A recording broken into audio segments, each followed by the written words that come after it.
चलो इसके आगे देखते हैं अपन। तो आपको मेनली क्या याद रखना है, लास्ट लेक्चर में मैंने बताया था कि सारे आपको ये रेशियो याद होना चाहिए सबको, है ना। मोनो हाइब्रिड क्रॉस का, डाई हाइब्रिड क्रॉस जो भी आपने देखा, सप्लीमेंट्री जीन है ना, कॉम्प्लीमेंट्री जीन जो भी देखा आपने, सबका रेशियो आपको याद होना चाहिए। इस रेशियो को सब लोग याद कर लोगे, ठीक है। आगे देखो, अगला जो टॉपिक हमारा क्या है आपका, क्वांटिटेटिव इनहेरिटेंस, और इसको क्या बोलते हैं बेटा, पॉलीजेनिक इनहेरिटेंस। याद रखो, पॉलीजेनिक एक आपने पढ़ा था, याद करो पहले, प्लियोट्रॉपी, याद है सबको। प्लियोट्रॉपी में क्या पढ़ा था हमने, प्लियोट्रॉपी में क्या पढ़ा था बताओ।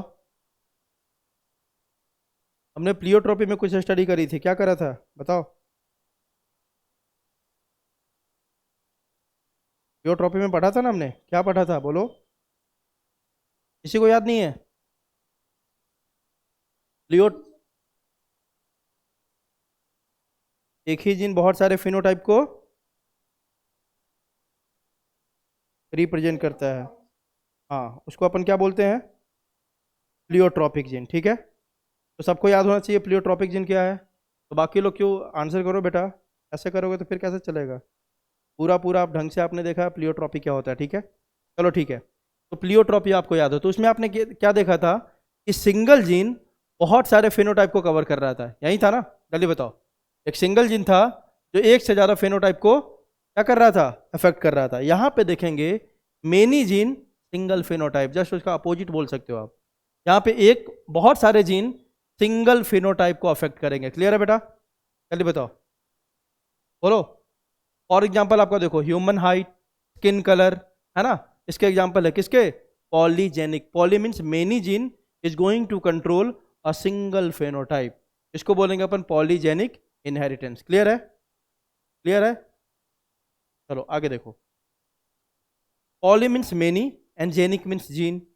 सम ट्रेट्स आर कंट्रोल्ड बाय 3 और more genes are called polygenic trait. वैसे ट्रेट जिसको एक से ज्यादा, मतलब 3 जीन 4 जीन ऐसे मिलकर कंट्रोल कर रहा हो, वैसे ट्रेट को क्या बोलेंगे जल्दी बताओ, पॉलीजेनिक ट्रेट, है ना। For example human height, skin colour, है ना। Inheritance of polygenic trait is called polygenic inheritance. अलग अलग नाम दे दिया क्योंकि इस ट्रेट को एक से ज्यादा जिन कवर कर रहा है ना, कंट्रोल कर रहा है, इसलिए बोल दिया पॉलीजेनिक ट्रेट। अब इस ट्रेट को, इस ट्रेट के इनहेरिटेंस को, है ना, पॉलीजेनिक ट्रेट जो होता है आपका, inheritance of polygenic trait is called polygenic inheritance. और इस जीन को क्या बोलेंगे, जो इसको कंट्रोल कर रहा है पॉलीजेनिक ट्रेट को, क्या बोलेंगे, पॉलीजीन्स। क्लियर है, 3 बातें हो गई। पॉलीजेनिक ट्रेट मतलब कि जो ट्रेट इसको एक से ज्यादा जीन, मतलब 2 3 4 ऐसे करके कंट्रोल कर रहा है, उसको बोलते हैं पॉलीजेनिक ट्रेट। इनहेरिटेंस जो होता है पॉलीजेनिक ट्रेट का, इसको क्या बोलते हैं, पॉलीजेनिक इनहेरिटेंस। और जो जीन इस इनहेरिटेंस को कंट्रोल करता है उसको क्या बोलते हैं, पॉलीजीन्स, ठीक है। अब देखो, ह्यूमन स्किन कलर, अपन इसका एग्जांपल से समझते हैं अपन। यहाँ देखो, आप जानते हो कि हमारे स्किन में जो कलर है उसके लिए एक पिगमेंट होता है, उस पिगमेंट का नाम क्या है, मेलानिन। सबको पता है कि मेलानिन पिगमेंट ही डिसाइड करता है कलर इन मैन, है ना। तो melanin pigment decides skin colour in man.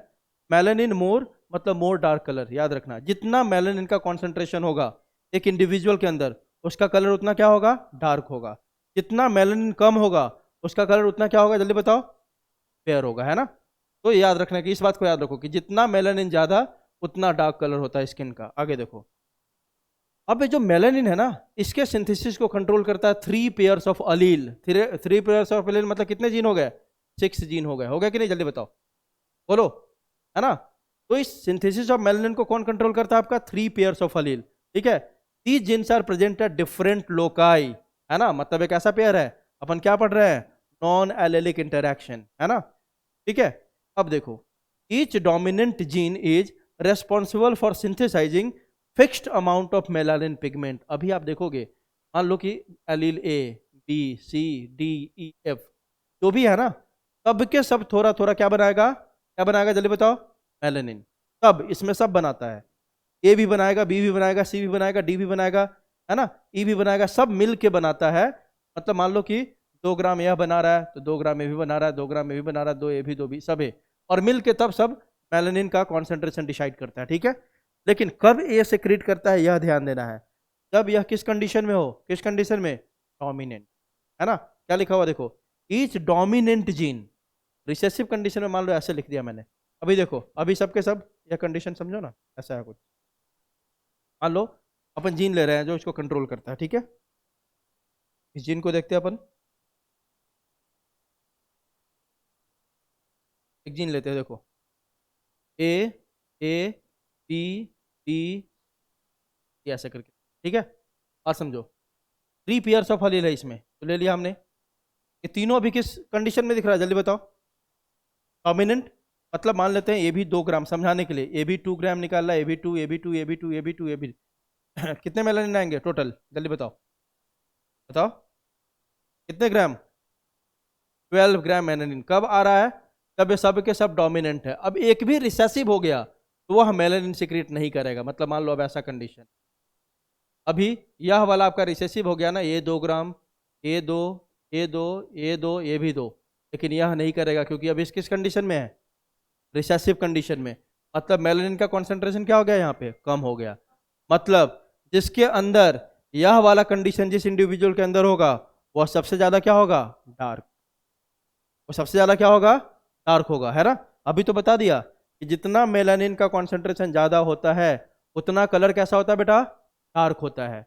जैसे जैसे रिसेसिवनेस बढ़ते जाएगा, जैसे जैसे रिसेसिव कंडीशन इंक्रीज होगा, आदमी धीरे धीरे कैसा होने लगेगा जल्दी बताओ? कोरा होने लगेगा। अगर मान लो यह कंडीशन है किसी में, ए बी बी सी, यह आदमी क्या होगा? वेरी वेरी, आई बात समझ? जल्दी बोलो, बोलो। चलो देखो,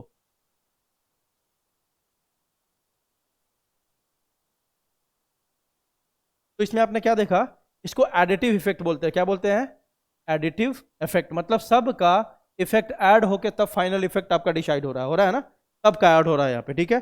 अब देखो यही बात यहाँ पे लिखा हुआ है, ईच डोमिनेंट, याद रखने का, डोमिनेंट कंडीशन में ही वो सिंथेसाइज करता है मेलानिन, रिसेसिव में नहीं।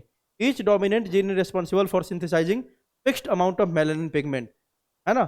टैवेनपोर्ट साइंटिस्ट का नाम है, Davenport studied polygenic inheritance in human skin colour, है ना? इन्होंने ही ह्यूमन स्किन कलर में आपका पॉलीजेनिक इनहेरिटेंस की स्टडी करी थी। आगे देखो,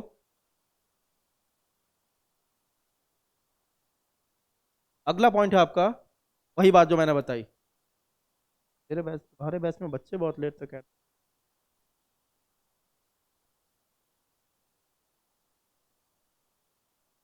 अगर सारे के सारे जिन डोमिनेंट होंगे तो कलर कैसा होगा जल्दी बताओ? अभी बताया था मैंने, कैसा होगा? वेरी डार्क होगा ना, है ना? क्योंकि सब देखो, वही मैंने बता दिया कि मान लो ये भी 2 ग्राम, ये भी, तो सब यहाँ पे सीक्रेट कर रहा है क्योंकि सब का सब डोमिनेंट है। मतलब कि अगर डोमिनेंट, सब के सब डोमिनेंट होंगे, मतलब क्या हो गया? मेलानिन का कॉन्सेंट्रेशन बहुत ज्यादा होगा और कलर कैसा होगा? डार्क होगा, because all genes are synthesizing what? Melanin. ठीक है? अब चलो, एनी वन रिसेसिव कर दिया हमने, तो कलर कैसा हो जाएगा? वेरी डार्क से कहाँ आ गया? डार्क। क्योंकि देखो एक को रिसेसिव कर दिया तो यह वाला आप सीक्रेट नहीं कर रहा है। तो पहले मान लो 12 ग्राम था, अब कितना हो गया? 10 ग्राम। समझाने के लिए, पिगमेंट वगैरह बहुत बहुत स्मॉल कॉन्सेंट्रेशन में होता है, ठीक है?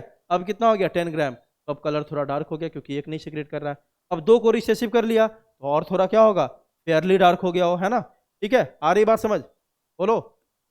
अगला में देखो, एनी 3 रिसेसिव, अब 3 रिसेसिव हो गए, देखे ऐसा कंडीशन हो गया, ए बी बी, सब का एक एक रिसेसिव ले लिया। अब ये 6 ग्राम पे आ गया, तो अब कलर कैसा होगा? इंटरमीडिएट, है ना? या इसको क्या बोलते हैं? लैक्टोज, याद रखना, यह पूछ लेता है। ऐसे वाला कंडीशन को इंटरमीडिएट, ना जो काला है ना गोरा है, जो बीच का सांवला जिसको बोलते हैं, उसके लिए एक और टर्म यूज करते हैं अपन, क्या? लैक्टोज। आई बात समझ? जल्दी बताओ, बोलो। तो इंटरमीडिएट मतलब सांवला जिसको बोलते हैं अपन, है ना, हिंदी भाषा में। एनी 4 रिसेसिव, मतलब और रिसेसिवनेस बढ़ गया आपका, तब कैसा हो जाएगा? धीरे धीरे लाइट कलर का हो गया, मतलब गोरा होना शुरू हुआ हो। ठीक है? एनी 5 रिसेसिव आपका, एनी 6 रिसेसिव क्या होगा जल्दी बताओ? मतलब धीरे धीरे गोरा होना शुरू हुआ, और सबके सब अगर रिसेसिव हो गए तो कैसा हो जाएगा वो? वेरी लाइट, मतलब ज़्यादा फेयर हो जाएगा, जो आपको देखते हैं वेस्टर्न कंट्रीज में। ठीक है? आ रही बात समझ? बोलो। तो इस तरह से आपने क्या देखा कि हर जीन का अपना खुद का इफेक्ट है। इसको एडिटिव इफेक्ट भी बोलते हैं। क्या बोलते हैं? Additive effect. तो देखो, तो बहुत सारे जीन मिलके एक ही चीज डिसाइड कर रहा है कि नहीं? कलर। तो ऐसे इनहेरिटेंस को क्या बोलेंगे जल्दी बताओ?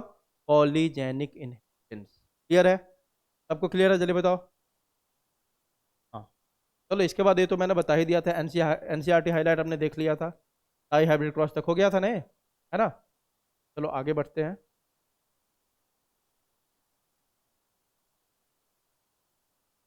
अब यहाँ से आपका टॉपिक शुरू होता है अगला। क्या टॉपिक है बेटा आपका? Chromosomal theory of inheritance. यह बहुत इंपॉर्टेंट टॉपिक है, ठीक है। Chromosomal theory of inheritance. अब ये क्या बोल रहा है भाई? मेंडल ने जो भी बात करी थी, ध्यान से बताओ, मेंडल ने जो भी बात करी थी किसके बारे में करी थी? फैक्टर के बारे में, जीन के बारे में। क्रोमोजोम का उनको कुछ अता पता नहीं था, है ना, कि क्रोमोजोम क्या होता है। यह बाद में जब आपका माइक्रोस्कोप आ गया, नॉलेज बढ़ा, तो पता चला कि क्रोमोजोम के ऊपर ही कौन होता है? जीन होता है ना। लेकिन मेंडल ने किसकी बात करी थी? अ पेयर ऑफ फैक्टर, अलील के बारे में। उनको कुछ नहीं पता था कि जीन कहाँ होता है ना, जीन किसके अंदर होता है, ये सब नहीं पता था। उन्होंने बस जीन के बारे में बात कर ली, पेयर ऑफ फैक्टर के बारे में बात कर ली। Mendel started his work on pea in 1856 and published it in 1865, है ना। His work did not receive any recognition and it dissolved till 1900। इनके वर्क को कोई भी आपको क्या रिकॉग्निशन नहीं मिला था, कब तक? 1900 तक। आपको बताया ही था कि क्यों। उस समय पे डार्विन ऐसे बहुत ज़्यादा फेमस साइंटिस्ट थे, है ना, इसके कारण उनके वर्क को पब्लिश किया जाता था, क्योंकि उसमें प्रिंट मीडिया ऐसा भी बहुत कम था, बाकी सोशल नेटवर्क तो था ही नहीं, है ना। तो ये क्या होता था, बहुत कम जर्नल्स होते थे, पेपर्स होते थे, तो इनके काम को नहीं लिखता था, वो डार्विन के काम को लिखता था, क्योंकि वो ज़्यादा फेमस थे। इनका वर्क 1900 तक अनरिकग्नाइज रहा। जब इनकी डेथ हो गई, उसके बाद 3 साइंटिस्ट ने आके इनके काम को क्या किया था? रीडिस्कवर करा था। बताया था मैंने, रीडिस्कवरी ऑफ मेंडल्स वर्क, ठीक है। Mendel work remained unnoticed and unappreciated for several years due to following reasons. आपको वही सारी बातें इसमें लिखा होगा। Communication but not easy in those days. उस समय में कम्युनिकेशन ईजी था क्या? नहीं था, क्योंकि उस समय ना फोन, ना टेलीफोन, ना प्रिंट मीडिया, सोशल मीडिया कुछ भी डेवलप नहीं था। कहीं कहीं पे छोटे मोटे अखबार आते थे, ठीक है, वो भी अहमदाबाद में पहुंचाने में ही हालत खराब हो जाती थी। पूरे कंट्री की तो बात हटा दो, ठीक है। Communication was not easy in those days and his work could not be widely published, है ना, publicised. Limited circulation of the, that is, देखो लिमिटेड सर्कुलेशन मतलब कि जो भी उनका काम था, लिमिटेड सर्कुलेशन हुआ।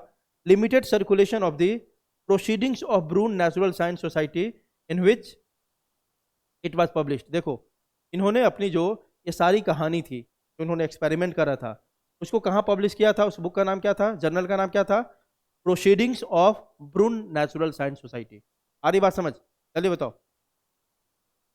His concept of stable unblending discrete units, मतलब उन्होंने फैक्टर के बारे में बात बोली थी ना, ये क्या है? ब्लेंड नहीं करता है, स्टेबली पास होता है, यह डिस्क्रीट यूनिट है और फैक्टर है ना। For various trait did not find acceptance from the contemporaries like Charles Darwin and air Wallace as an explanation for the apparently continuous variation seen in nature. मतलब एक scientist ने काम किया, दूसरे लोग इतना आसानी से तो मानेंगे नहीं। तो फैक्टर के बारे में जो जो बात बोल रहे थे ना, जो चार्ल्स डार्विन थे, उनके साथ एक और साइंटिस्ट थे आपका एयर वैलेस, ये बोलते थे कि भाई ये बात मानने के लिए मैं तैयार नहीं हूँ कि एक जीन इतना छोटा सा है ना, वह पास होता है किसी दूसरे जनरेशन में और उसके कैरेक्टर को क्या करता है? कंट्रोल करता है। ये बात भी वो मानने के लिए तैयार नहीं थे। मतलब पहला रीजन क्या हुआ? कम्युनिकेशन प्रॉब्लम थी उस समय, है ना, पब्लिश नहीं हुआ सारी चीज़ें उनकी।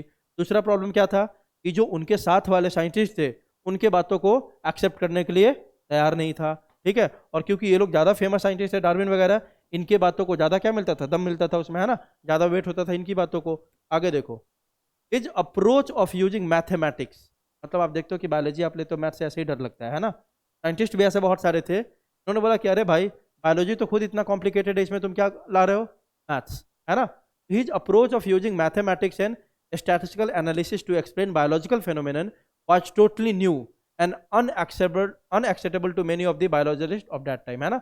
उस समय के जो बायोलॉजिस्ट थे, उन्होंने बोला कि भाई तुम बायोलॉजी में मैथ्स और स्टैटिस्टिक्स को ला रहे हो, तो ये क्या है? यह एक्सेप्टेबल नहीं है। आगे देखो, he could not provide any physical proof for the existence of factors or the material they were made of। ये बोल दिया, फैक्टर तो बोल दिया इन्होंने, एक छोटा सा फैक्टर है, वहीं पास होता है। अब फैक्टर क्या है, किस चीज़ से बना हुआ है, कहाँ प्रेजेंट है, कोई प्रूफ नहीं था इनके पास। आप केवल कुछ बोल दोगे तो थोड़ी ना मानेगा कोई कुछ, है ना, उसको प्रूफ करना होता है। तो ये कारण ये भी था कि ये फैक्टर यूज करते थे, चिल्लाते थे, लेकिन फैक्टर क्या है, कहाँ पे प्रेजेंट है, इनको कुछ नहीं पता था, है ना। Non discovery of chromosomes, mitosis and meiosis at the time of Mendel's work, है ना। जब वो काम कर रहे थे उसमें बताया ना कि माइक्रोस्कोप से बहुत अच्छे से आपका क्या है, इलेक्ट्रॉन माइक्रोस्कोप से डिस्कवर नहीं हुआ था। तो ये सेल डिवीजन ये सब अच्छे से नहीं देख पाए थे, है ना। क्रोमोजोम का मूवमेंट, माइटोसिस, मियोसिस, वो सब अगर देख ले तो आदमी पूरा क्रोमोजोम का स्ट्रक्चर क्या हो, क्लियर हो जाए, है ना। तो इनको ये सब कुछ पता था नहीं उसमें। Mendel died in 1884, long before his work came to be recognized, है ना। 1800 1884 में इनका डेथ हो गया था, जबकि इनके वर्क का रिडिस्कवरी कब हुआ था, 1900 में, है ना। आगे देखो, इन 1900 थ्री साइंटिस्ट इंडिपेंडेंटली, तीनों ने अलग अलग rediscovered the principles of hereditary already work out by Mendel. जो मेंडल ने काम किया था ना, सेम काम को इन्होंने रीडिस्कवर किया, है ना, और उसको पब्लिश करवाया, है ना। देवर कौन कौन साइंटिस्ट थे बेटा, टी ब्रिज कहाँ के थे, वो हॉलैंड से थे, ठीक है। दूसरे साइंटिस्ट कौन थे आपके, कार्ल कॉरेंस जर्मनी से, और टेसर मैक कहाँ से थे, ऑस्ट्रिया, है ना। ये तीनों अलग अलग साइंटिस्ट हैं, तीनों ने इंडिपेंडेंटली रीडिस्कवर किया किसके वर्क को, मेंडल के वर्क को, और उसको पब्लिसिटी दिलाई, ठीक है। कि मेंडल ने जो बातें बोली है बहुत सही सही बात है, हाँ एक्सेप्शन है, लेकिन बहुत सारी बातें उनको जेनेटिक्स में अप्लाई होता है, ठीक है। आगे देखो, अब अपन देखते हैं क्रोमोजोमल थियरी, ठीक है। उस टाइम तक आपको पता है कि जब इन्होंने रीडिस्कवरी किया था, आपको पता है 1900 में ही उसी के आसपास आपका क्या हो गया था, माइक्रोस्कोपी ये सब आने लग गया था अच्छे से, ठीक है। Chromosomal theory of inheritance was proposed independently by Sutton and Boveri. पूछे कि क्रोमोजोमल थियरी किसने प्रपोज किया था, किसने दिया था, तो क्या बोलोगे, सटन एंड बोवेरी, इन्होंने दिया था थियरी, है ना, क्रोमोजोमल थियरी ऑफ इनहेरिटेंस। दोनों ने इंडिपेंडेंटली, साथ में नहीं, अलग अलग काम करके दिया था, ठीक है। अलग अलग अपना एक्सपेरिमेंट कर रहे थे, दोनों ने मिलकर दिया था, क्योंकि एक्सपेरिमेंट सटन ने अलग किया, बोवेरी ने अलग करा। जब दोनों ने रिजल्ट पब्लिश किया तो दोनों ने क्या देखा कि हम दोनों का रिजल्ट एक ही जैसा है ना। इसीलिए दोनों को कंट्रीब्यूशन माना जाता है किसमें, क्रोमोजोमल थियरी ऑफ इनहेरिटेंस में।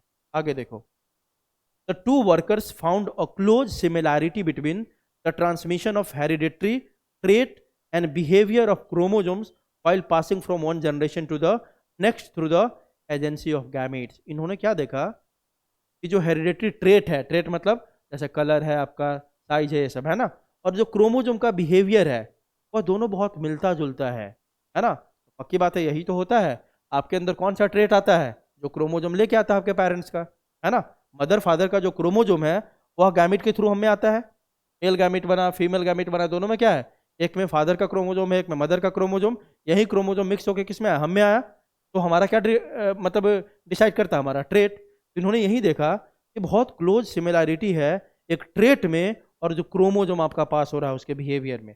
पक्की बात है, क्योंकि वो क्रोमोजोम में क्या करता है, आपका पूरे ट्रेट को कंट्रोल करता है ना। Certain united the knowledge of chromosomal segregation with Mendelian principles and called it the chromosomal theory of inheritance। अब देखो, इन्होंने क्या किया, सटन ने यूनाइट कर दिया नॉलेज ऑफ क्रोमोजोम और किसको, फैक्टर को। मेंडल ने क्या बोला था, याद करो, मेंडल ने क्या बोला था कि फैक्टर सेग्रीगेट करता है इंडिपेंडेंटली, यही बोला था ना कि दो अलील कैपिटल टी स्मॉल टी है, ये दोनों अलग अलग इंडिपेंडेंटली क्या होता है, सेग्रीगेट होता है ड्यूरिंग गैमेट फॉर्मेशन, यही बोला था, है ना। सेम बात को, कुछ अलग नहीं है। जिसको वह समझ में आ गया होगा क्या, आपका law of segregation, exactly same बात यहाँ पे बोल दी। बस फर्क क्या था, मेंडल ने वो बात किसके लिए बोली थी, फैक्टर के लिए, इन्होंने वो बात किसके लिए बोल दी, क्रोमोजोम के लिए। आई बात समझ। अब देखो, क्योंकि इनको पता चल गया था कि जो फैक्टर है जिसको हम जीन बोलते हैं वो कहाँ प्रेजेंट है, कहाँ प्रेजेंट है, क्रोमोजोम के ऊपर ही तो है, क्रोमोजोम के ऊपर ही तो है ना। तो अब एक चीज बताओ, मेंडल ने बोला कि दो अलील है, दो अलील हमेशा कहाँ प्रेजेंट होता है बेटा, आपको पता है कहाँ, होमोलोगस क्रोमोजोम, पता है कि नहीं, जल्दी बताओ। ये दो अलील कहाँ प्रेजेंट होता है, होमोलोगस क्रोमोजोम पे, मान लो कैपिटल टी यहाँ पे स्मॉल, ठीक है। अब इन्होंने बोला था कि दो जो अलील है ना इंडिपेंडेंटली सेग्रीगेट करता है, जब गैमेट बनता है तो दोनों अलग अलग हो जाता है, यही बोला था, है ना। अब इन्होंने क्या बोला, सटन ने, यहाँ भाई इन्होंने बोला कि ये दोनों अलग अलग हो जाता है। सटन ने क्या बोला कि क्रोमोजोम में तो यही काम कर रहा है ना, क्योंकि अगर क्रोमोजोम अलग हो रहा है तो इसके साथ जो फैक्टर है या जीन वो भी तो अलग हो ही जाएगा ना। तो सेम कहानी जो इन्होंने अलील के बारे में बोला, फैक्टर के बारे में बोला, इन्होंने किसके बारे में बोला, क्रोमोजोम के बारे में। क्या बोला कि chromosome segregate independently during gamete formation, है ना। देखो ना, आपके मदर का एक्स एक्स क्रोमोजोम है, फादर का एक्स वाई क्रोमोजोम है, दोनों क्रोमोजोम गैमीट बनाना होता है तो दोनों अलग अलग सेग्रीगेट करता है कि नहीं, करता है कि नहीं, जल्दी बताओ, है ना। ये देखो, ये दोनों क्रोमोजोम क्या है, अलग अलग सेग्रीगेट कर रहा है कि नहीं गैमीट फॉर्म, तभी तो एक में एक्स आ रहा है, एक में क्या आ रहा है, वाई आ रहा है। तो मेंडल ने क्रोमोजोम के बारे में बात नहीं बोली थी, किसके बारे में बोली थी, फैक्टर के बारे में, अलील के बारे में, है ना। इन्होंने किसके बारे में बोल दिया, क्रोमोजोम के बारे में, कि भाई क्रोमोजोम के ऊपर ही तो फैक्टर है, अगर क्रोमोजोम सेग्रीगेट हो रहा है तो फैक्टर तो अपने आप सेग्रीगेट हो रहा है, सिंपल सी बात है ना। तो सेम कहानी है, बस फर्क क्या आ गया, वहां पे मेंडल ने बोला था कि फैक्टर सेग्रीगेट इंडिपेंडेंटली या जीन सेग्रीगेट या allele segregate independently during gamete formation. इन्होंने क्या बोल दिया, इन्होंने क्या बोल दिया, chromosome segregate independently during during gamete formation. Clear है बेटा।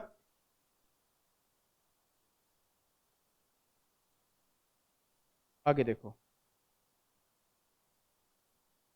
The salient features of chromosomal theory of inheritance are as follows. अब इन्होंने क्या क्या बातें बोली क्रोमोजोमल थियरी ऑफ इनहेरिटेंस में, like the hereditary trait the chromosome retain their number, structure, individuality through out the life of an organism and from generation to generation.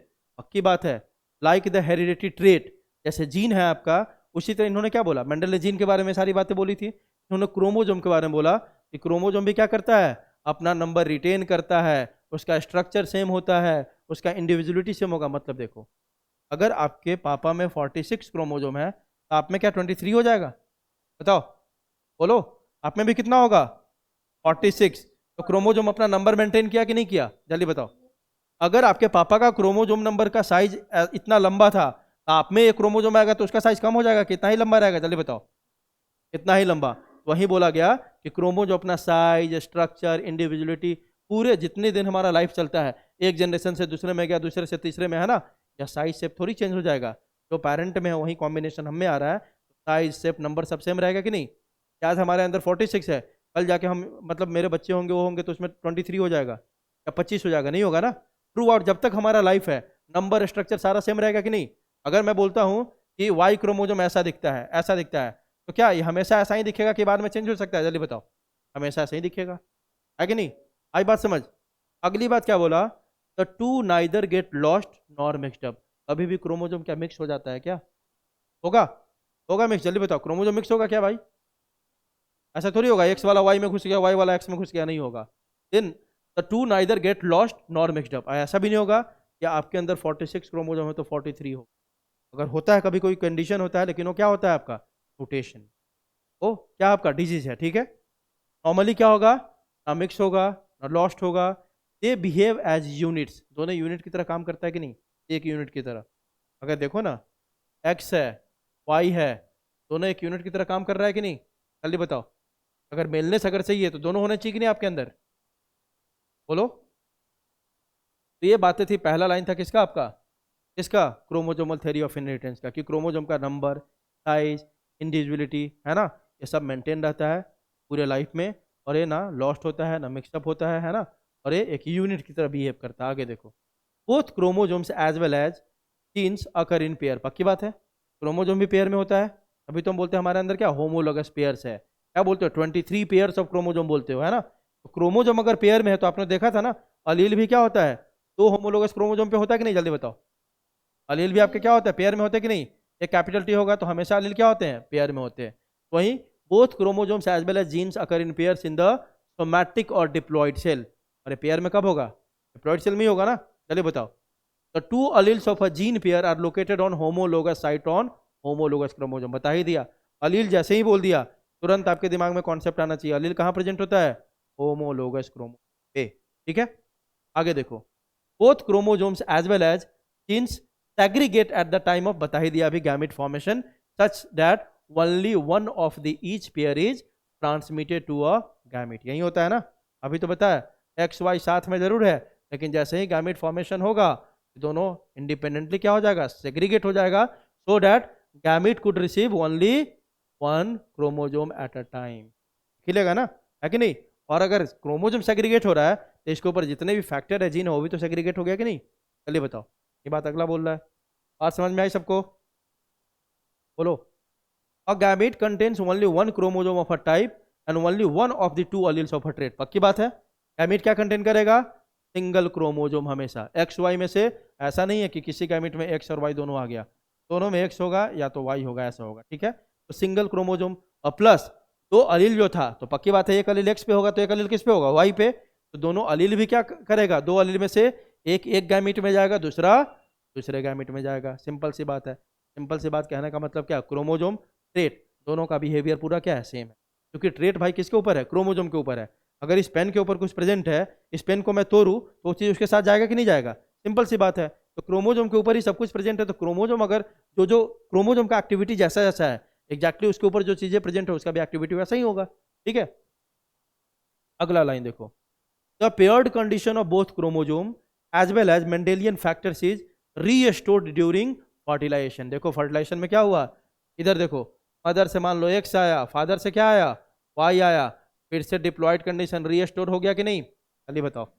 Fertilisation होता ही इसीलिए है, हमारे डिप्लॉयड कंडीशन को क्या करने के लिए, रीस्टोर करने के लिए। क्लियर है बेटा, चलिए बताओ आगे। 10 homologous chromosome synapse during meiosis. आप जानते हो मियोसिस में कब आपका होमोलोगस क्रोमोजोम पेयरिंग करता है, किस फेज में, किस फेज में करता है, याद है किसी को, सिनेप्सिस किस फेज में होता है, प्रोफेज के किस फेज में, प्रोफेज में किस में, जाइगोटिन में पेयरिंग होता है, याद है। प्रोफेज के जाइगोटिन में क्या होता है, दोनों होमोलोगस क्रोमोजोम पास पास में आते हैं, ठीक है। द पेयर यहाँ लिखा है, the homologous chromosome synapse during meiosis and then separate or segregate independently into different cells, which establishes the quantitative basis for segregation and independent assortment of hereditary factor। तो देखो अब क्या है, पहले क्या हो गया, पेयरिंग हो गया, फिर आप जानते हो कि बाद में जाके दोनों क्या हो जाता है, जब गैमीट फॉर्मेशन का टाइम आता है दोनों क्या होगा, इंडिपेंडेंटली सेग्रीगेट हो जाएगा और सेग्रीगेट होकर डिफरेंट डिफरेंट सेल में चला जाएगा, ठीक है। और इसी के कारण तो हम क्या बोलते हैं, क्या पढ़ते हैं अपन, law of segregation and law of independent. Clear है।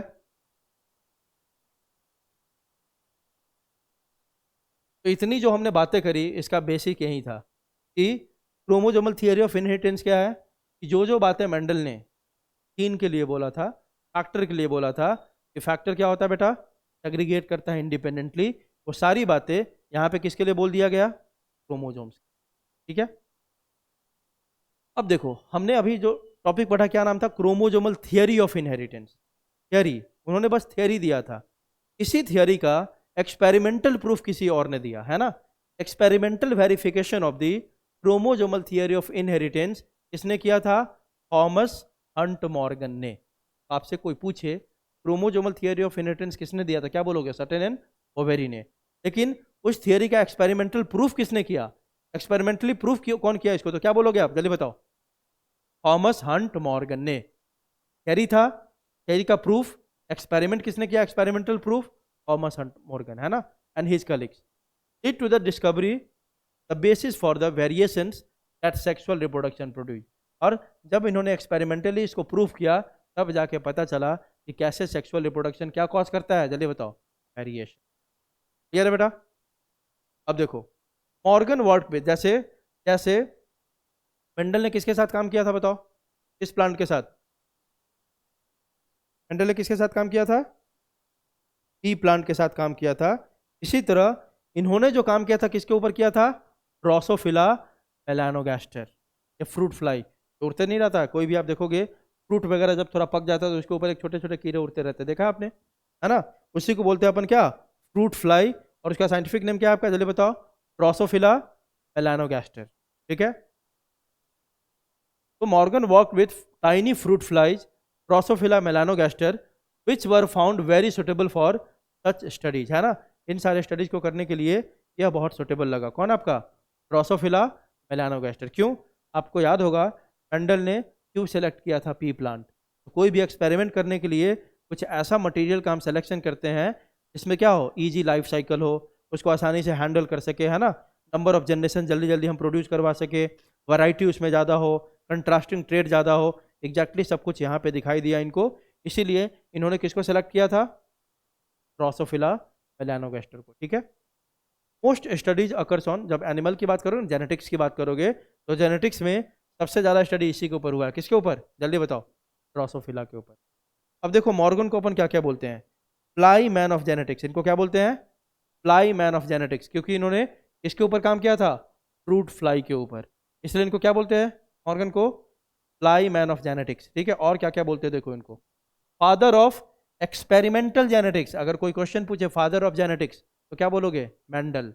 लेकिन कोई बोले कि फादर ऑफ एक्सपेरिमेंटल जेनेटिक्स, तब क्या बोलोगे, मॉर्गन, ठीक है। क्यों बोला हमने एक्सपेरिमेंट, क्योंकि इन्होंने बहुत सारे एक्सपेरिमेंट किए थे जेनेटिक्स से रिलेटेड, बहुत सारे। देखो ना क्या क्या, linkage, sex linkage, linkage maps, crossing over, criss cross inheritance, gene mutation, इन सब के ऊपर एक्सपेरिमेंट, इतने सारे एक्सपेरिमेंट किए थे ना जेनेटिक्स में, इसलिए इनको बोलते हैं फादर ऑफ एक्सपेरिमेंटल जेनेटिक्स। सारा एक्सपेरिमेंट उन्होंने किया था, linkage, sex linkage, linkage maps, crossing over, criss cross inheritance, gene mutation, सब पढ़ोगे धीरे धीरे, ठीक है। क्लियर है बेटा। आगे देखो, इनको क्या बोलते हैं अपन, fly man of genetics. Drosophila melanogaster as modified as material for experimental genetics, है ना। इसको क्यों इन्होंने सेलेक्ट किया as a material for experimental genetics, उसके कैरेक्टर पढ़ते जैसे पी प्लांट का पढ़ा था हमने। पहला देखो, fruit fly, Drosophila is a tiny fly, बहुत छोटा होता है, of about 2 mm size, which is found over ripe fruits like mango and banana. जहाँ पे फ्रूट पक जाता है ना वहाँ पे मिलेगा उड़ते हुए आपको, ठीक है। तो पहली बात क्या हो गया, इजिली अवेलेबल है कि नहीं। आराम से कहीं पे फ्रूट को क्या कर दो आप, राइप कर दो, वहाँ पे पहुँच जाएगा। It is suitable as experimental material because, है ना। इसको क्यों हमने यूज़ किया एक्सपेरिमेंटल, मतलब इन्होंने क्यों यूज़ किया इसको एक्सपेरिमेंटल मटेरियल के लिए, पहला कारण, it could be grown on simple synthetic medium in laboratory.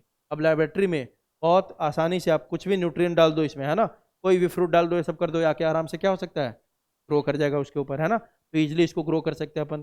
दूसरा, the fly has a short life cycle. अब इसके लिए जरूरी है ना कि जल्दी जल्दी ये क्या करे, नया जनरेशन बनाए। बताया था आपको उसमें भी कि ऐसा प्लांट हमने उठा लिया, ऐसा एनिमल उठा लिया जिसका अगला आप जो नेक्स्ट जनरेशन आ रहा है 20 साल के बाद आ रहा है, तो 20 साल थोड़ी बैठे रहेंगे लैब में अपन एक्सपेरिमेंट के लिए। तो लाइफ साइकिल कैसा होना चाहिए, शॉर्ट लाइफ साइकिल, ठीक है। इसकी लाइफ साइकिल बहुत शॉर्ट है, अबाउट कितना, 2 वीक्स, मतलब 14 दिन में ही पूरा कहानी इसकी शुरू होती है, खत्म भी हो जाती है, ठीक है। आगे देखो, the fruit fly can be bread through out the year so that numerous generation can be obtained in a single year, है ना। ये पूरे साल ब्रीडिंग कर सकता है, पूरे साल, है ना। तो इससे क्या फायदा होगा पूरे साल ब्रीडिंग से भाई, कि बहुत सारा जनरेशन एक ही साल में हमें कर लेंगे। देखो ना, 7 मतलब 2 वीक, 14 दिन पे तो एक जनरेशन इसका पूरा खत्म हो जा रहा है, मतलब 2 जनरेशन तो एक महीने में ही देख लेंगे इसका। ये पूरे साल आपका ब्रीडिंग करता है, तो एक ही साल में बहुत सारे जनरेशन के ऊपर इसको रिजल्ट को देख सकते हैं अपन, ठीक है। दूसरा यह फायदा था, शॉर्ट लाइफ साइकिल। अगला, in single mating it produces hundreds of offspring. देखो एक ही बार ब्रीडिंग करता है ना, उसी में मतलब आपको 1000 आपको ऑफस्प्रिंग मिल जाएगा, मतलब कमी नहीं रहेगा हमें एक्सपेरिमेंटल मटेरियल की। जितना चाहे आप ब्रीडिंग करवाओ, आराम से बहुत सारे नंबर में क्या करता है, प्रोजेनी को प्रोड्यूस करता है, ठीक है।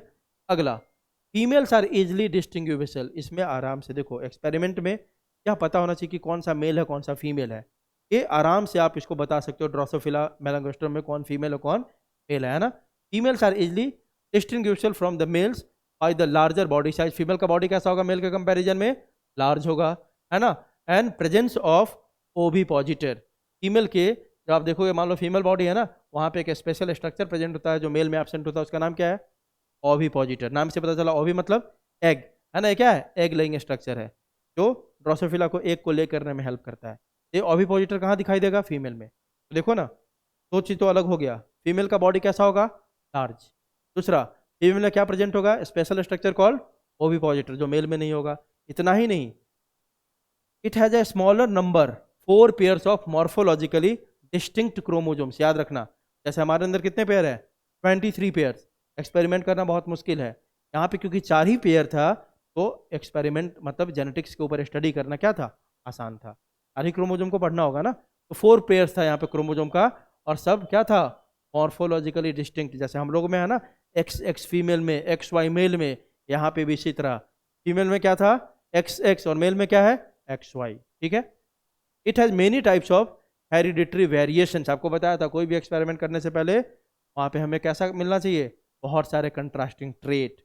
जैसे उसमें देखा था आपने 7 कंट्रास्टिंग ट्रेट था, यहाँ पे बहुत सारे अलग अलग इसमें क्या कॉम्बिनेशन है, ट्रेट है कंट्रास्टिंग, अपोजिट ट्रेट, जिसे हमें नए नए कॉम्बिनेशन बना सकते हैं, ठीक है। तो it has many types of hereditary variation that can be seen with low power microscope. जिसको किससे देख सकते हैं अपन, लो पावर माइक्रोस्कोप से। आगे देखो, it has heteromorphic sex chromosome बता दिया ना, दो अलग अलग टाइप के सेक्स क्रोमोजोम है।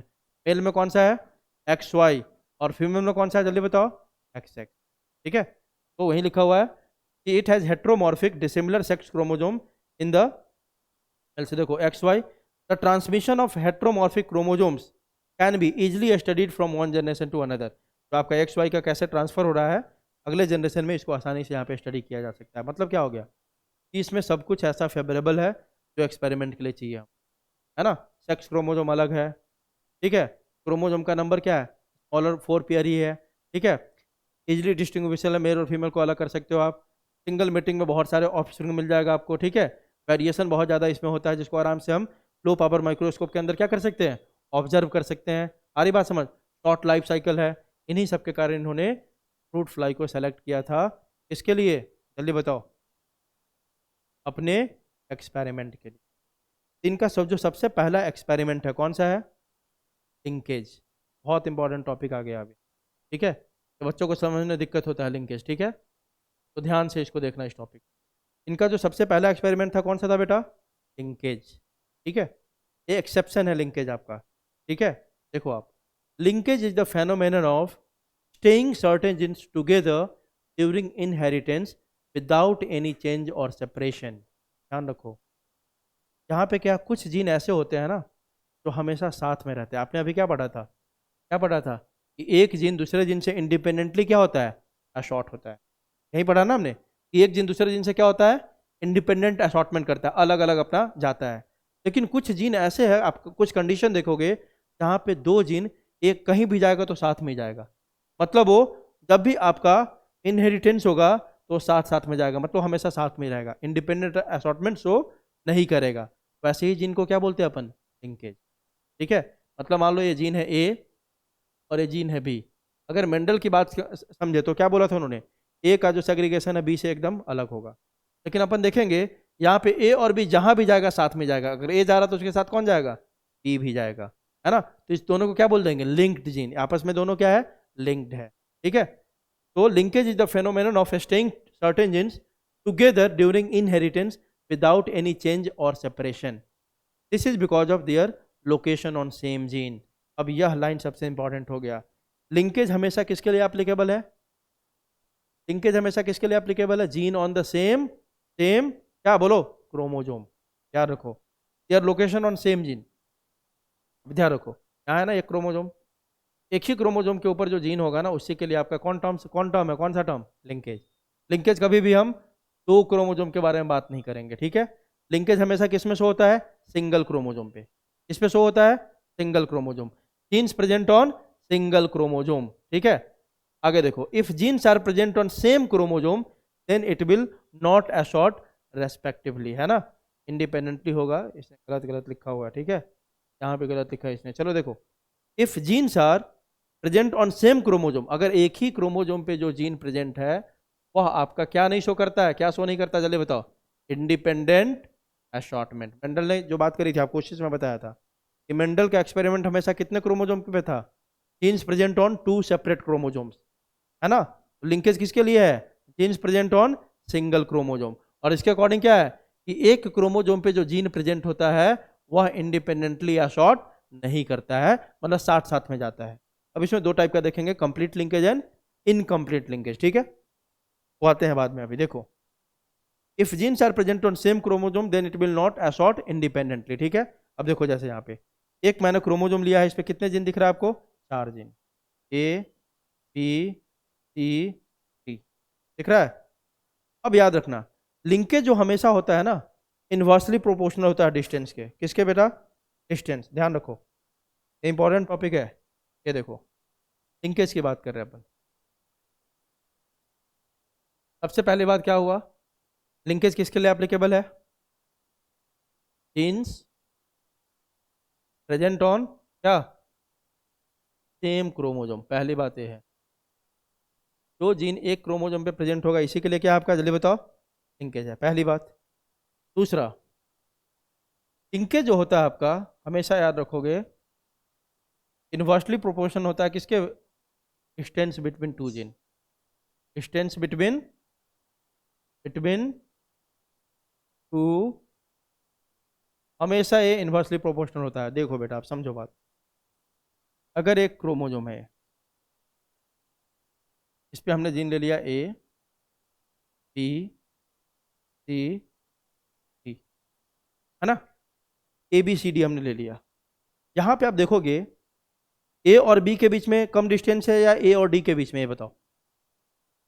ए और बी के बीच में, ए और डी, मतलब ए और के और बी के बीच में, क्योंकि जगह इतना कम है, बीच में जगह ही खाली नहीं है, तो कोई भी एंजाइम ये सबको बाइंड करने के लिए जगह है क्या? क्रॉसिंग ओवर होने के चांसेस है क्या? नहीं है। जगह दोगे तब तो क्रॉसिंग ओवर होगा, है ना। ठीक है, यहाँ पे क्रॉसिंग ओवर होने के चांसेस बहुत कम है। क्रॉसिंग ओवर मतलब यहाँ पे रिकॉम्बिनेशन नहीं हो सकता है। यह जिन दोनों हमेशा क्या होगा? साथ में जाएगा। ठीक है, तो ए बी आप बोलोगे, जब देखोगे लिंकेज किस में ज़्यादा होगा, ए बी में आपको लिंकेज बहुत कम दिखेगा। इसके कंपैरिजन में ए या डी का देखे या ए या सी का देखे, मतलब क्या हो गया? जितना दूरी होगा, जितना दूरी होगा, है ना, उतना आपका लिंकेज का जो ये होता है क्या होगा? कम होगा। लिंकेज कम कब होगा? जितना डिस्टेंस होगा। ठीक है, मतलब ए और बी में बहुत स्ट्रांग लिंकेज होगा। उसके कंपैरिजन में ए और डी का देखेंगे तो क्या होगा आपका? इनकम्प्लीट लिंकेज होगा। दो टाइप के लिंकेज होते हैं। जो जिन एकदम पास पास में होते हैं ना, वह कैसा लिंकेज शो करता है, जल्दी बताओ? Complete linkage. क्या शो करता है? Complete linkage. और जो दूर दूर होते हैं वो कैसा शो करता है? Incomplete linkage. ध्यान देना, दोनों का मतलब क्या है। लिंकेज का मतलब ये होता है, देखो सिंपल सी बात, जब लिंकेज जहां पे भी होगा ना, ये फीचर याद रखने का, लिंकेज जहां पे भी होगा वहां पे पेरेंटल कॉम्बिनेशन बहुत कम हो जाता है। क्या हो जाता है जल्दी बताओ? सॉरी, वहां पे न्यू कॉम्बिनेशन बहुत कम हो जाता है, जिसको रिकॉम्बिनेंट बोलते हैं ना अपन, रिकॉम्बिनेंट। यह क्या हो जाता है बेटा? बहुत कम हो जाता है। याद करो, जब हमने मेंडल का क्रॉस किया था तो 9:3:3:1, है ना। आउट ऑफ 16 कितने रिकॉम्बिनेंट थे? चलिए बताओ। 6, है ना, है ना। यहाँ पे रिकॉम्बिनेंट था, यहाँ पे रिकॉम्बिनेंट फिर भी मिल रहा है आपको, न्यू न्यू कॉम्बिनेशन बन रहा है। लेकिन लिंकेज में न्यू कॉम्बिनेशन बनने के चांस कम हो जाते हैं। ऐसा क्यों सर? लिंकेज में कम क्यों हो जाएगा रिकॉम्बिनेंट बनने का? देखो, वहाँ पे क्योंकि सारा अलग अलग आपका सेग्रीगेट हो रहा था अलील, तो क्या हो रहा था आपका? ज़्यादा गैमीट फॉर्मेशन हो रहा था, बन रहा था कि नहीं? जल्दी बताओ। यहाँ पे जब साथ साथ में होगा तो नंबर ऑफ गैमिट्स भी कम हो जाएगा कि नहीं? नंबर ऑफ गैमिट्स कम होंगे तो नंबर ऑफ रिकॉम्बिनेंट भी, कॉम्बिनेशन भी कम होगा कि नहीं? तो बस अभी बेसिक समझो, बता रहा हूँ क्या बोल रहा हूँ मैं, बस इतना समझो। लिंकेज इन्वर्सली प्रोपोर्शनल है डिस्टेंस बिटवीन टू जीन। जितना दूरी बढ़ेगा उतना लिंकेज का स्ट्रेंथ क्या होगा? कम होगा। जितना जीन पास पास में होंगे उतना लिंकेज का स्ट्रेंथ क्या होगा? ज्यादा होगा, है ना।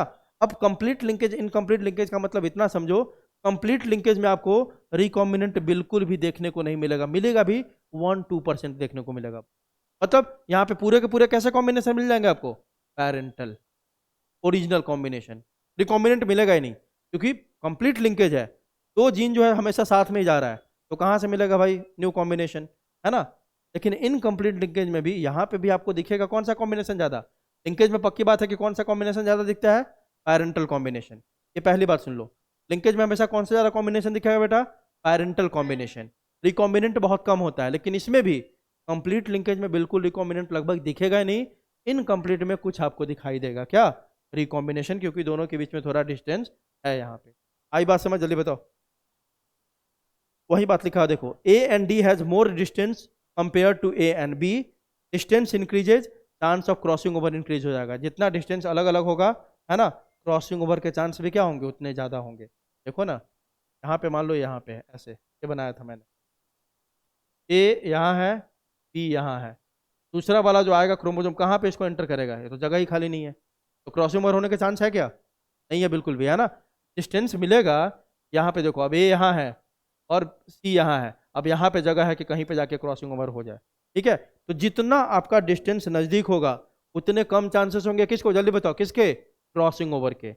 जितना डिस्टेंस ज्यादा होगा उतने चांस होंगे किसके? क्रॉसिंग ओवर के, है ना। बात समझ में आ रही है? तो कम चांस होगा क्रॉसिंग ओवर, तो रिकॉम्बिनेंट कैसे बनता है? क्रॉसिंग ओवर के कारण ही बनता है ना। तो क्रोमोजोम मिक्स होगा तब ना क्रॉसिंग रिकॉम्बिनेंट बनेगा ना, है ना। तो जहां पे कंप्लीट लिंकेज होगा, इसीलिए बोलते हैं अपन, वहां पे रिकॉम्बिनेंट के चांसेस बहुत कम होंगे, और जहां पे इनकम्प्लीट लिंकेज है वहां पे थोड़ा बहुत आपको रिकॉम्बिनेंट दिखाई देगा। क्लियर है बेटा? हाँ, आगे देखो।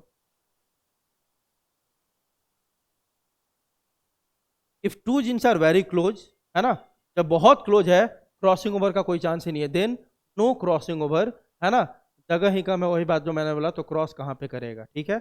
If gene are on same chromosome तो they can undergo linkage, if distance, gene का हमेशा कहाँ पे होना चाहिए, कितने, किस क्रोमोजोम पे, सेम क्रोमोजोम पे, तभी क्या होगा आपका, जल्दी बताओ, तभी क्या होगा, लिंकेज होगा, ठीक है। इफ डिस्टेंस क्या होगा, डिक्रीज होगा, देन क्रॉसिंग ओवर का चांस भी क्या होगा बेटा आपका, डिक्रीज होगा, और parental condition will be seen more, recombinant character will be seen, जितना कम डिस्टेंस उतना कम क्रॉसिंग ओवर का चांस, ऐसे याद रखो, और जितना कम क्रॉसिंग ओवर का चांस उतना कम आपको रिकॉम्बिनेंट दिखेगा, उतना ज्यादा क्या दिखेगा बेटा, पैरेंटल कॉम्बिनेशन, है कि नहीं, बोलो, सिंपल सही है।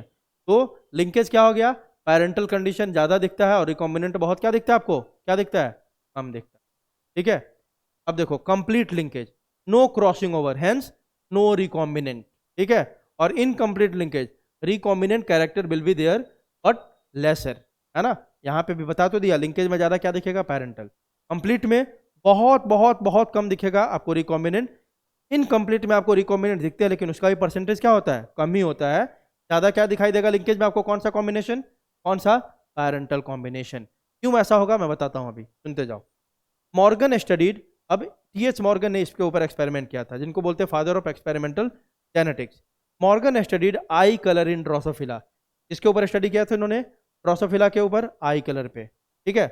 अब मेंडल देखो, मेंडल ने क्या बोला था अपने एक्सपेरिमेंट में, मेंडल का एक्सपेरिमेंट हमेशा किसके लिए था, gene located on two homologous chromosome, जबकि लिंकेज में क्या है, gene located on same single chromosome, clear है, क्लियर है, डिफरेंस समझते जाओ।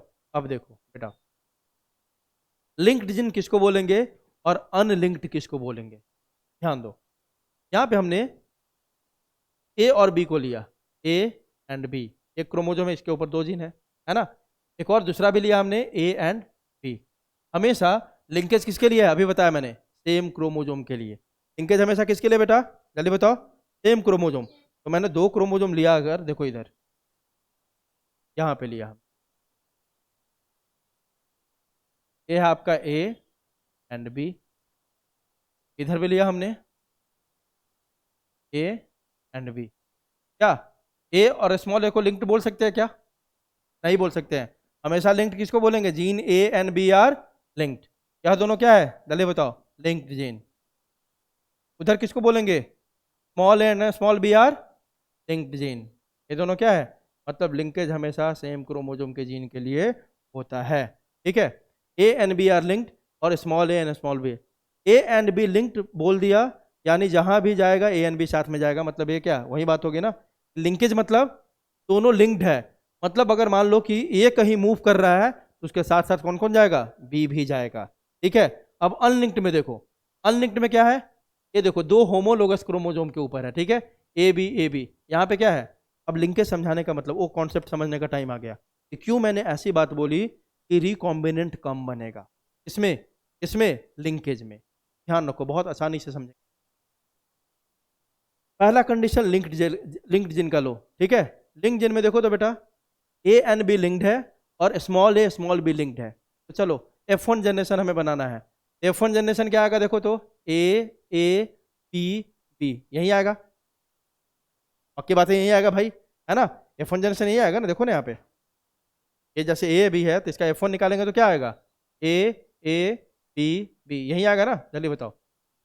अब चलो इसे गैमीट बनाते हैं, कितने दिख रहा है आपको नंबर ऑफ हेटेरोजाइगोट्स, जल्दी बताओ, तो कितने गैमीट बनने चाहिए, 4, लेकिन वो किसके लिए है, genes located on two different chromosome, यहां तो सेम क्रोमोजोम है, मतलब अभी आपने क्या देखा सर, ए और बी क्या है बेटा, लिंक्ड है आपस में, स्मॉल ए स्मॉल बी क्या है आपस में, लिंक्ड है, मतलब वो दोनों हमेशा क्या होगा, साथ में जाएगा, तो देखो तो कैसे आपका नंबर ऑफ गैमेट कम हो गया, बनने कितने चाहिए थे, बनने कितने चाहिए थे, 4, बनेंगे कितने, बस 2, ए बी के साथ हमेशा जाएगा और स्मॉल ए उसी के साथ, क्योंकि ये दोनों साथ में ही जा सकता है, किसी के साथ कंबाइन हो ही नहीं सकता है, तो नंबर ऑफ गैमेट्स अगर कम हो गया तो नंबर ऑफ कॉम्बिनेशन या रिकॉम्बिनेशन कम होगा कि नहीं होगा, पक्की बात है कम हो जाएगा, इसीलिए लिंकेज में क्योंकि गैमीट का नंबर ही कम हो जाता है ना, दैट्स वाई रिकॉम्बिनेशन भी क्या हो जाता है, कम हो जाता है।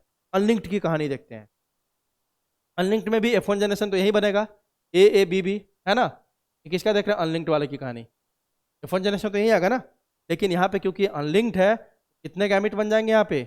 ए बी, दूसरा बेटा ए बी, तीसरा ए बी, चौथा क्या? A B. देखो क्योंकि सब सबके साथ कंबाइन हो सकता है, सब फ्री है एक दूसरे से। यहाँ पे सब फ्री नहीं है। ए का हाथ कौन पकड़ा हुआ है? कैपिटल बी वाला। स्मॉल ए का हाथ कौन पकड़ा हुआ है? स्मॉल बी वाला। लिंक्ड है, तो जहां जाएंगे साथ में जाएंगे। तो देखो यहाँ पे आपको अनलिंक्ड में सेम कंडीशन देखा। अनलिंक्ड में हमने कितने गैमेट्स मिल गए? जल्दी बताओ। 4 गैमेट्स। पक्की बात है, नंबर ऑफ गैमेट ज्यादा है तो भाई रिकॉम्बिनेशन ज्यादा। यहाँ पे सेम कंडीशन के लिए कितने गैमेट मिले? बस 2 गैमेट। गैमेट का ही नंबर कम हो गया तो रिकॉम्बिनेशन कम तो होगा ही होगा ना। आई बात समझ या नहीं आई? जल्दी बताओ। चलो वही कहानी वहाँ पे है, ठीक है। यही कहानी आपको यहाँ लिखा हुआ है, देखो यहाँ पे क्योंकि ये सब इंडिपेंडेंट है एक दूसरे से, इंडिपेंडेंटली असॉर्ट कर रहा है। यह कितना बनाएगा आपको? 4 गैमेट। यहाँ पे बस हमें कितने गैमेट मिलेंगे? ओनली 2 गैमेट, है ना। गैमेट फॉर्मेशन ही कम हो गया तो रिकॉम्बिनेंट भी कम हो जाएगा। ये बात जो मैंने बोली इसी को इसने हिंदी। क्लियर है बेटा? सबको समझ में आया कि लिंकेज में क्यों रिकॉम्बिनेशन कम हो जाता है? ये बात सबको समझ में आई? बोलो। हाँ, आगे देखो।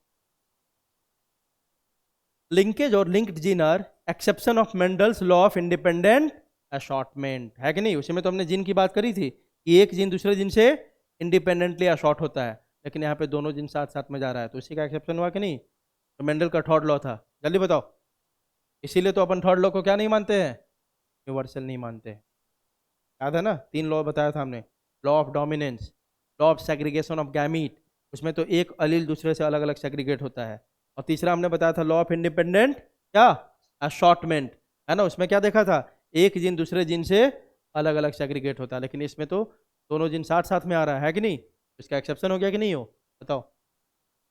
Patterson and Punnett in 1906 showed that 2 pairs of alleles do not show independent assortment। इन्होंने ही दिखाया था सबसे पहले कि जो 2 जीन है ना, 2 जीन को बोल सकते हैं 2 pairs of allele, बोल सकते कि नहीं? वो इंडिपेंडेंटली अशॉर्ट नहीं कर रहा। किस में दिखाया था इन्होंने? लथाइरस ऑडोरेटस में एक्सपेरिमेंट करके, स्वीट पी में, ठीक है। They crossed 2 varieties of sweet pea. इन्होंने 2 वेराइटी स्वीट पी का क्या किया? क्रॉस करवाया। पहला कंडीशन क्या लिया? Blue flower with long pollen. 2 character ले लिया ना, एक कलर ले लिया, दूसरा क्या ले लिया? साइज। पहला क्या लिया बेटा? Blue flower with long pollen. ये डोमिनेंट कंडीशन है। ब्लू फ्लावर डोमिनेंट था और जो पॉलन का साइज लॉन्ग था वो क्या था? डोमिनेंट था, ठीक है। दूसरा क्या ले लिया? Red flower with round pollen. Red आपका क्या था? रिसेसिव था, और राउंड क्या था आपका? शेप क्या था? रिसेसिव। तो देखो कैपिटल बी और इधर ले लिया small b small b small. ये जो कंडीशन समझ में आया, जैसे हम करते आए हैं। अब इसको करवाया, देखो कैपिटल बी एल एल से क्या मिलेगा? Capital B L. वहां से क्या मिल जाएगा? B L. पहला जनरेशन क्या मिल गया? देखो तो capital B small b capital L small l, मतलब ब्लू फ्लावर विथ क्या मिलेगा? जल्दी बताओ। Long pollen, same as that of pendle deviation. याद आ रहा है? यह तो सेम ही है ना, जल्दी बताओ। यह तो सेम ही है। लॉ ऑफ डोमिनेंस वाली जो बात कर रहे हैं एग्जैक्टली सेम है, ठीक है। अब देखो आप,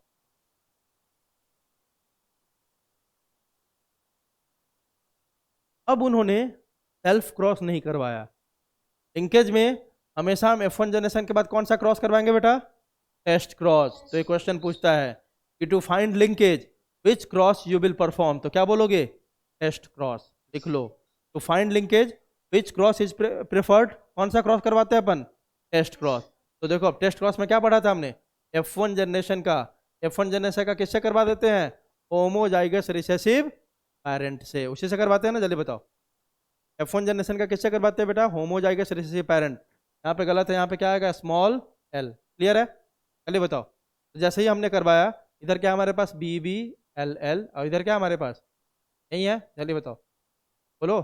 यहाँ से 4 गैमेट बन जाएंगे बेटा। कौन कौन बनेगा? कैपिटल बी कैपिटल एल, दूसरा क्या बनेगा? कैपिटल बी स्मॉल एल, दूसरा क्या बनेगा? स्मॉल बी कैपिटल एल, चौथा क्या बनेगा? बताओ। स्मॉल बी स्मॉल एल बनेगा ना। इधर भी आपका, इधर तो क्या बनेगा? बी और एल, यही आएगा। जल्दी बताओ। जब क्रॉस करवाया इन्होंने, जब आप पूरा क्रॉस करवाया तो आपको दिखाई देगा इनको क्या मिला। देखो इधर फ्लावर का कलर कैसा मिला? Blue, T B L L. इधर ब्लू रेड रेड। यहाँ पे देखो लॉन्ग राउंड लॉन्ग राउंड। अब देखो तो जब हम देख रहे हैं इसमें जो भी आपका कंडीशन आ रहा है सबके सब पैरेंटल आ रहा है क्या? आ रहा है कि नहीं आ रहा है? नहीं आ रहा है ना। 50% क्या आ रहा है? 50% आपका रिकॉम्बिनेंट आ रहा है, 50% क्या आ रहा है? पैरेंटल। देखो if normal dihybrid test cross, अगर नॉर्मल डाइहाइब्रिड टेस्ट क्रॉस कर रहे थे तो क्या आता था हमारा रेशियो, याद करो, 1:1:1:2, यही आता था नॉर्मल डाई, याद है।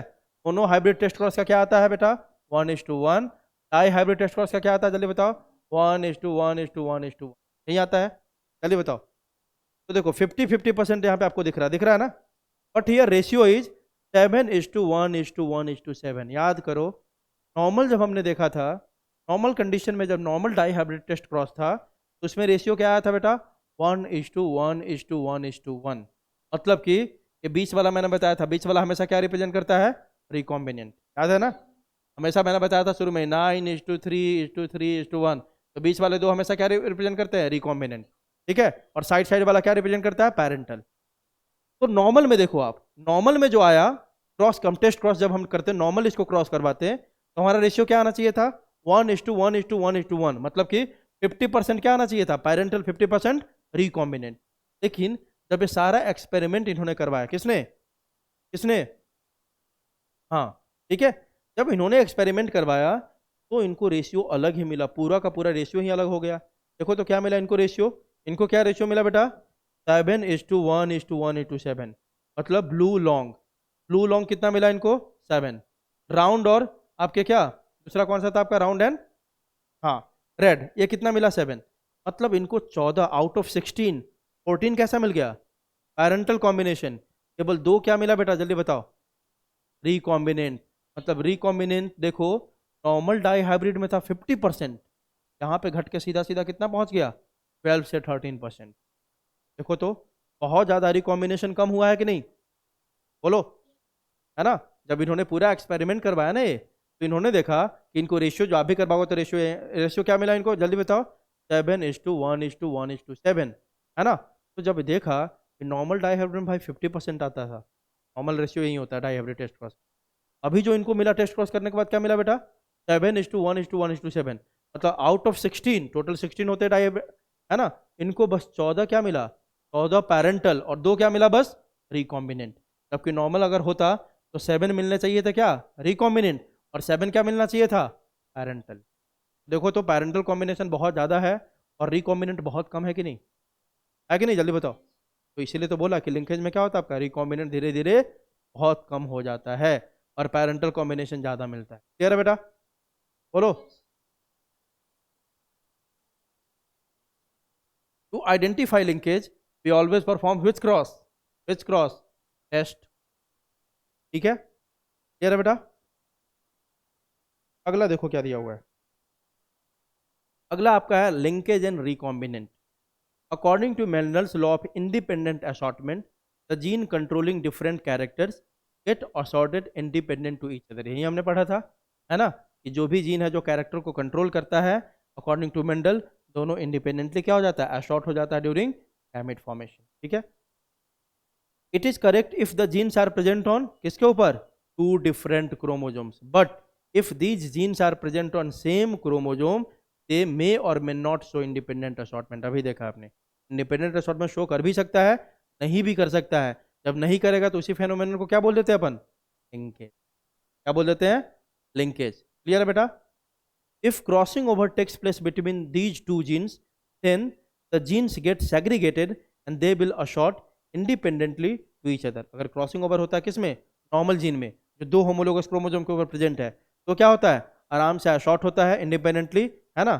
But if no crossing over between these two genes there is no segregation, hence only parental combination will be found in the gametes. मतलब दो कंडीशन बता दिया लिंकेज में भी। देखो कि अगर यह दोनों गैमेट दूर दूर है उसमें थोड़ा बहुत क्रॉसिंग ओवर होगा, पैरेंटल कॉम्बिनेशन दिखेगा। तो अगर ऊपर वाला कंडीशन ले, जब इंडिपेंडेंट है, दो होमोलोगस क्रोमोसोम पे है, आराम से क्रॉसिंग ओवर होगा, आपको क्या मिलेगा, दोनों सेग्रीगेट अलग अलग होगा, आपको रिकॉम्बिनेंट मिलेगा।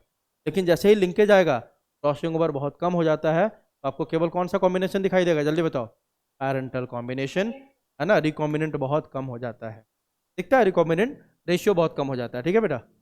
Morgan carried out several dihybrid crosses in Drosophila to study genes that were X linked. अब देखो एक्स लिंक्ड मतलब क्या हो गया, मॉर्गन जो एक्सपेरिमेंट किया था डाई हाइब्रिड क्रॉस के ऊपर, ड्रोसोफिला के ऊपर, वो स्टडी कर रहा था लिंकेज को, लेकिन किस में, एक्स क्रोमोजोम के ऊपर देख रहा था। इन्होंने जो क्रोमोजोम सेलेक्ट किया था कौन सा, एक्स क्रोमोजोम, मतलब ऐसे समझो ये लिंकेज स्टडी कर रहे थे सेक्स क्रोमोजोम, इसमें सेक्स क्रोमोजोम में स्टडी कर रहे थे, ठीक है। The crosses were similar to the dihybrid crosses carried out by Mendel in peas. Exactly cross पूरा वैसे ही करवाया था जैसा मेंडल ने किस में क्रॉस करवाया था, जल्दी बताओ। पी प्लांट में। इनका भी क्रॉस अलग नहीं था, क्रॉस वैसा ही था पी प्लांट के जैसा, ठीक है। आ रही बात समझ, सेम क्रॉस।